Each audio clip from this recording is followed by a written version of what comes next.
I'm from Wheatonopolis. Okay. As in Joss Wheaton. So okay. we are sci-fi kind of thing, so you guys fit right in our wheelhouse. Perfect. Really cool. Good. All right, so last season where we left off, your character got bugged or whatever you want to call it. Some happened. So my question for you as an actor, how is that, like, how are you looking at playing that new aspect of your character versus what you played before? Well, that's an interesting question because it's, you know, we're not based on like a book series or something. So when we actually shot that scene, the writers didn't even know where that was going to go. We just knew, man, it's a great cliffhanger. We can figure this out. You know, this would be something fun to play with. So it wasn't until Comic-Con last year that they told me kind of what they had in mind, and of course my brain instantly started working on thinking, okay, how can we do this? This would be interesting, and wow, this is going to be a different aspect of Hal. So as an actor, I mean, that's a gold mine, especially for somebody, you know, who's in a series where a lot of times you get on a show and your character doesn't really evolve too much, you know, unless you're like number one. And even sometimes then it doesn't happen.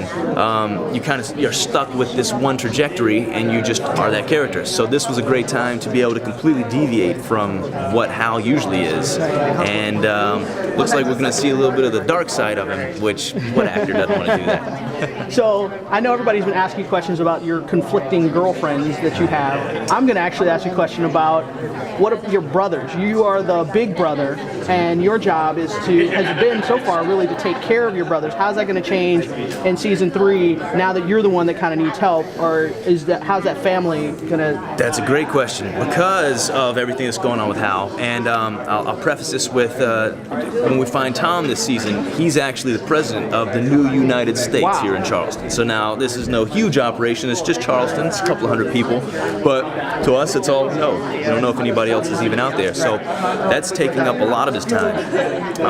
On top of the fact that we now have the baby coming, so that's even more time he's having to split off. So Tom knows that Hal can take care of himself. He's proven this.